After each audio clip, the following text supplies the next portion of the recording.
Mic check 1 2. It's the Y2K collector, and I guess my holiday weekend has officially begun, and I'm in the game room, and I've just been watching a few YouTube videos.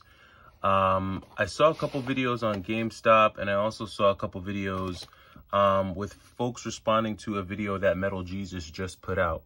And I kind of just wanted to speak to both items real quick. So let's first touch on the Metal Jesus video, which basically was him asking his viewers, or not his viewers rather, but he basically asked a panel of pretty popular retro, YouTubers or retro video game YouTubers about if they'll still continue buying physical games in the future. And there was basically mixed reviews on whether or not folks would do it or not.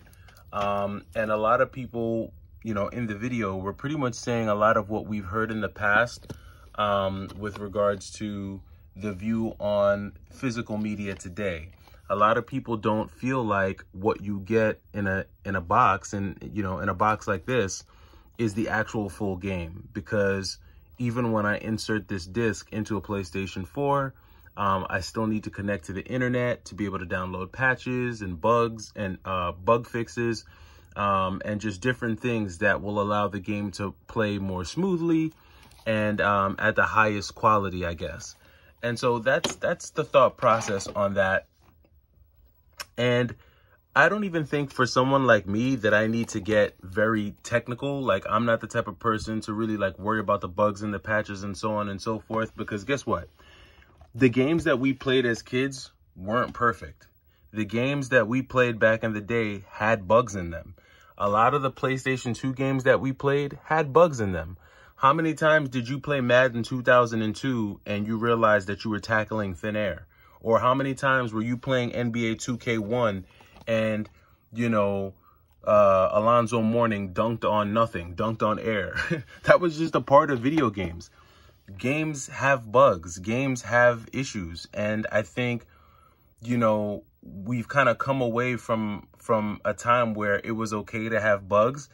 And a lot of, I guess because of how much money is spent on development, for a game to have a bug today seems like a big deal. And so when someone recognizes the bug, they feel the need to fix it immediately and create patches to fix it immediately. But back in the day, games had glitches and we dealt with them, right? So for me, the whole bug fixing and the patching and all that stuff, to me, that really doesn't make a huge difference to me.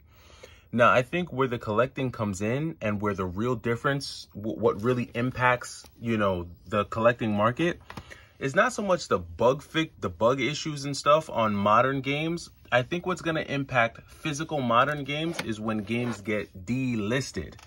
Now, that's the real thing, right? So when a game is no longer accessible online, that's when folks are going to wish that they had that physical copy. And I'll give you a couple examples.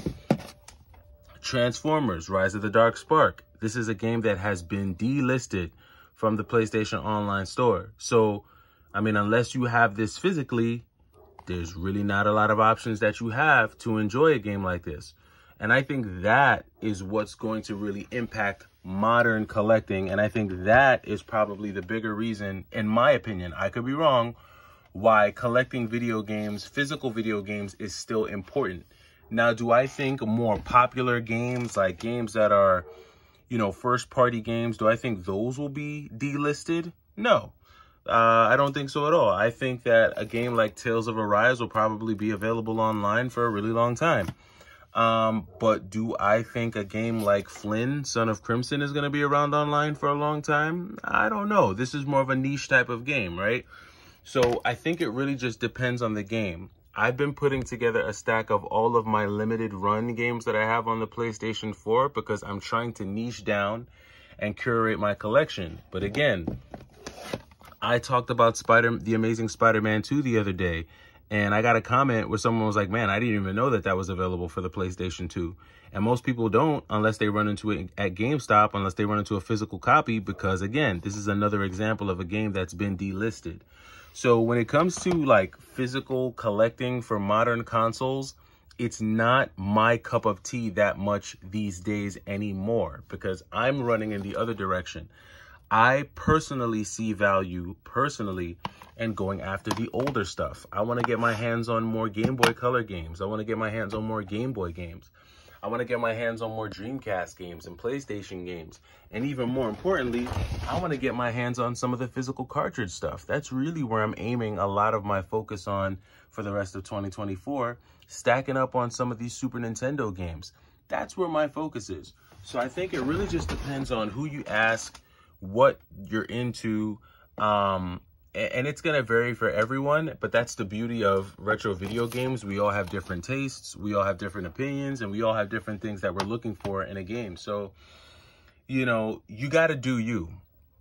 Do what makes you happy, you know, get the games that you want to get, but I don't think collecting physical modern games is as irrelevant as some people might make it seem. I think that, again, it's not really going to matter to you until you try to go online and get the game or play the game and it's no longer available.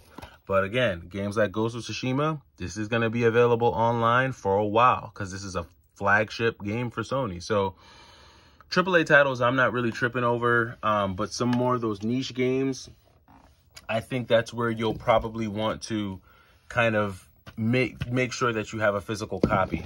Do I think games like the E series will be around on the PlayStation Network for forever? No, I could easily see both of these games being delisted one day, but it's up to you to decide if you feel like that possibility is worth buying it. So I do think that there's a place for physical games in modern media, but if that's not something you're going after, if that's not something that you feel like you need to have, then don't buy it. Only add the games into your collection that you think you're gonna enjoy and that you're gonna want to play. Now that takes me to GameStop, which is sad because from what I'm hearing, GameStop isn't doing too good. I saw there's a guy on YouTube, I think his name is Camelot333. He was a former, or maybe it's just the Camelot, I'm not sure what his full YouTube handle is, but he's a former GameStop employee and he talks about GameStop a lot. And he put out a video basically, you know, kind of going over their earnings report, and GameStop isn't doing too hot right now. They're talking about closing a bunch of stores, laying off 30% of their workforce or however much percent of their workforce. And when you close stores that sell physical media, especially at the scale that GameStop does, it's not a good sign for physical collectors, especially if our only choice or our only option is to order from GameStop online. If you happen to live in a town or live in a city where there's only one GameStop and that GameStop closes, well, guess what? Now all of your new releases have to be ordered online. Suppose you live in a building where, you know, having mail delivered to you isn't as convenient as someone who lives in a private house. Suppose you have other limitations, right?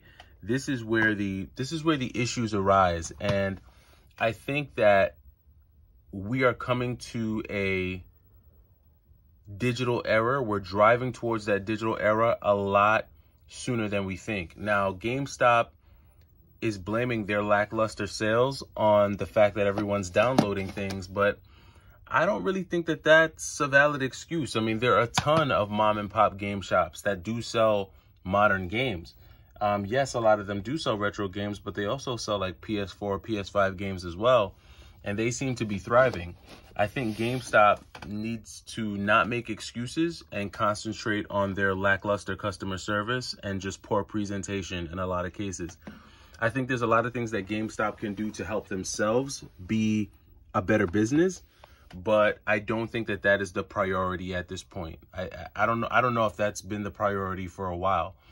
I'm not going to say that GameStop does not have a lot of quality titles or that you can't find deals at GameStop. You definitely can, but you have to know what you're looking for, know what you're doing, and be persistent and be consistently going there to, you know, see what they have. And I don't know, it's like shopping at GameStop feels like more work than it's worth these days. So I'll let you make that decision, but it is a very interesting time. It is a very interesting topic to discuss. And I think that if you are a person who's into physical media, now is the time to continue on purchasing the things that you only the things that you want to have and keep. I just realized that I have 2 copies of Berserk and the Band of the Hawk. That's how many times I found it at GameStop. Like, that should tell you something. I found this game like a bunch of times at so many times have I found this game at GameStop. And the prices vary. One time I found it for $29, one time I found it for $14, one time I found it for $54. It just varies. So you can still find games like this at GameStop, right? It's just, are they going to help you find it? No.